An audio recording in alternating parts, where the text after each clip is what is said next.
Diplomatie, cette fois avec 3 diplomates qui se sont rendus au cabinet du ministre des Affaires étrangères pour confirmer leur nomination en tant qu'ambassadeur accrédité dans le pays avant leur présentation des lettres de créance au président de la transition. Le point avec Sheila Bibalé.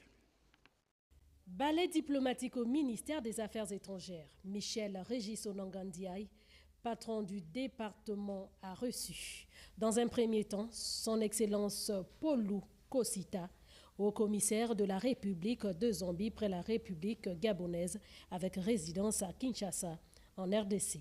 Au cours des échanges, la présentation des copies figurées de sa mission diplomatique au Gabon. Ensuite, le tour est revenu à son Excellence Alain Charles Leroy, ambassadeur extraordinaire et plénipotentiaire du Royaume de Belgique près la République gabonaise avec résidence au Cameroun.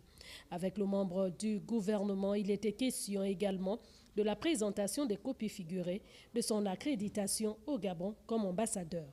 Enfin, son Excellence Laurent Andréfi, ambassadeur extraordinaire et plénipotentiaire de la République de Hongrie près la République gabonaise avec résidence à Abuja au Nigeria. Le diplomate a présenté au ministre des Affaires étrangères les copies figurées marquant le début de sa mission diplomatique dans notre pays. Le patron de la diplomatie gabonaise a exprimé sa satisfaction quant à l'arrivée de ces nouveaux représentants des pays amis et a réitéré son souhait de voir ces relations diplomatiques se renforcer davantage. De retour au Gabon en marge de la tenue à Libreville du 24 au 27 février de la 3e Assemblée générale de la Fédération africaine du sport scolaire. Le ministre des Sports a reçu cet après-midi une délégation dont le président de la Fédération africaine de sport scolaire, Charles Ougoula, Eric Kassa pour les précisions. L'hospitalité légendaire de la capitale gabonaise en évidence pour accueillir la Fédération africaine du sport scolaire. Patrick Barbera-Isaac et son homologue capverdien ont échangé sur leurs politiques respectives en matière de sport et de jeunesse dans leurs différents pays. On a parlé avec les défis des deux pays dans la jeunesse et le sport, les défis qu'on partage. On a parlé de l'Assemblée générale du FAS, de l'opportunité de développer le sport scolaire, mais aussi pour renforcer l'identité qu'il faut travailler dans tous les pays du continent. Le président de la Fédération africaine de sport scolaire est venu avec son bureau directeur présenter au ministre des Sports la vision de la FAS. Nous sommes ravis que le gouvernement du Gabon a accepté la tenue de cette Assemblée générale de la Fédération africaine du sport scolaire ici. La qualité de l'accueil est exceptionnelle. La Fédération africaine du sport scolaire, son premier objectif, c'est la promotion et le développement du sport scolaire dans le continent africain, particulièrement dans les pays membres de la Fédération africaine du sport scolaire. Elle a un rôle de catalyseur, il joue aussi le rôle d'essimage, de bonne expérience, parce que comme nous le savons, il y a une disparité en termes de gestion et de pratique du sport scolaire dans les pays africains. La Fédération africaine de sport scolaire existe depuis 2018 et compte 44 pays membres. Et du côté de l'université numérique du Gabon, ouverture ce lundi d'une formation en technopédagogie destinée à une 50aine d'enseignants-chercheurs appelés à dispenser les cours en ligne conformément à la nouvelle donne éducative numérique pratiquée dans toutes les universités modernes du monde. Léa Bifane, Pierre Claverel a été sur place. La technologie prend ses marques dans l'enseignement supérieur à travers cette formation en technopédagogie. L'enjeu étant de repenser l'apprentissage et de fournir des compétences permettant aux enseignants d'intégrer les technologies dans leur pratique pédagogique. Le but ultime étant d'améliorer la qualité de l'enseignement et de répondre aux attentes de nos étudiants qui évoluent dans un monde numérique en perpétuelle mutation. L'État gabonais, sous l'impulsion de son Excellence, Monsieur le Président de la Transition, Président de la République, chef de l'État, s'engage pleinement dans cette révolution académique. Il est de notre devoir, en tant que responsable de l'éducation, de veiller à ce que personne ne soit laissé pour compte dans cette transformation. Cette formation qui implique des contenus spécifiques va permettre aux universitaires de redéfinir leur rôle dans un milieu où le numérique devient une exigence. C'est une formation qui s'inscrit dans les missions régaliennes de l'Université numérique du Gabon, c'est-à-dire l'accompagnement progressif des établissements de l'enseignement supérieur du Gabon dans l'inclusion du numérique dans les offres de formation. Donc ce programme est structuré à travers différents modules spécifiques, notamment les aspects liés à la conception des cours en ligne, le tutorat, la scénarisation des cours en ligne, la configuration.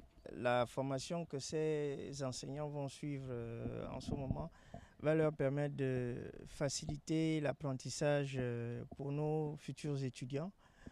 Faciliter l'apprentissage dans le sens où quelqu'un pourra être, quel que soit l'endroit où il soit, pouvoir suivre ses cours, suivre ses enseignements, être évalué.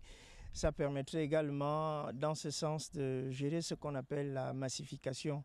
Enseignants et chercheurs sont donc à l'épreuve de perfectionnement de la formation en ligne pour optimiser leur rendement et se mettre au rythme des technologies de l'intelligence artificielle.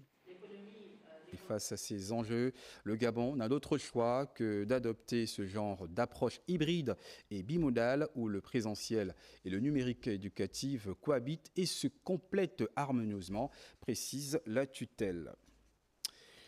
Construit en périphérie nord de la commune d'Oyem et inauguré par le président de la transition le week-end écoulé, nous sommes là précisément dans la province de Wollontem, le centre de santé de Zogogouane est à la dimension d'un hôpital moyen. Daniel Bouka et Chili Manéa nous font découvrir cette infrastructure sanitaire réalisée par une entreprise gabonaise. Inauguré par le président de la transition, le général de brigade Brice Clotaire Oligingema, qui avait à ses côtés son épouse et Raymond Donsima, le chef de gouvernement de la transition. Le centre de santé Dr Toussaint Engonga Bekale, du nom d'un ancien médecin et fils du canton Kié, représenté par sa famille ici, est une œuvre architecturale innovante réalisée par une entreprise gabonaise. Cette structure sanitaire de proximité est composée d'une salle de soins, une salle de petite chirurgie, une salle d'accouchement, une pharmacie, 3 salles d'hospitalisation, 2 salles d'observation pour une capacité totale de 23 lits, un laboratoire, un bureau de médecin-chef, une salle de repos pour le personnel médical et une salle de réunion. D'une même voix, le ministre de la Santé et le curé de Saint-Basile de Grand-Oyem ont salué le fruit d'un engagement du président de la transition. Ce moment est d'autant plus symbolique qu'il marque la matérialisation de la vision ambitieuse de votre Excellence, Monsieur le Président de la République. Vous qui avez placé l'amélioration de la santé publique et l'accès aux soins au cœur des priorités de votre action. Vous avez déjà reçu le signe de Dieu. Dites seulement une parole et nous serons guéris. Voyez ton fils avec la force de l'Esprit Saint guérir nos faiblesses et nos douleurs. La conception de ce projet a été inspirée par la forme du cacao, fruit dont l'exploitation a fait jadis les années d'or du Wollontem. Les choix techniques reflètent la volonté du chef de l'État à concilier modernité et responsabilité écologique. D'autres PME, Prodige BTP et Géotech, étaient aux côtés de Code Casa, par ailleurs sponsor officiel du club de football AS d'Ikaki dans l'Ingounier. Pendant plus d'1 mois, une vaste campagne de sensibilisation sur la santé mentale a réussi à mobiliser l'association Andas, le ministère de la Santé et des acteurs culturels à travers le Gabon. De Libreville aux grandes villes provinciales, les équipes sont allées à la rencontre des populations. Les détails avec Ruth Mignolet-Sanzou et Roméo Lambini. C'est au centre hospitalier de Mélène, établissement spécialisé dans la prise en charge des troubles mentaux, que s'est tenue la cérémonie de clôture de cette campagne. Un choix symbolique qui souligne l'importance de cet établissement dans le dispositif de santé mentale au Gabon. L'hôpital de Mélène est l'établissement de référence pour la santé mentale au Gabon. Selon l'enquête nationale 2021, 4145 malades ont été reçus dans cette structure spécialisée. Dans ce travail, personne ne va nous acclamer. Au contraire même, il nous retourne un peu d'ingratitude. Parfois ça va nous décourager, mais nous poursuivrons. Et nous comptons sur beaucoup de personnes pour qu'à la prochaine édition, l'année prochaine, nous soyons plus nombreux. Soutenu par l'association Ondas qui joue un rôle crucial dans la sensibilisation et l'accompagnement des personnes souffrant de troubles mentaux et de leurs familles, ces actions visent à briser les tabous, à informer les maladies mentales et à promouvoir l'accès aux soins. Cette campagne de sensibilisation a marqué une étape importante dans la prise de conscience des enjeux de la santé mentale au Gabon. Le bilan à mi-parcours du mois de la santé mentale, pour moi, selon moi, il est positif parce que je vois beaucoup adhérer et beaucoup sortir de l'ignorance et beaucoup surpris aujourd'hui de savoir que la santé mentale est un droit fondamental et il est de notre responsabilité collective de faire en sorte qu'elle soit une réalité pour chaque Gabonais.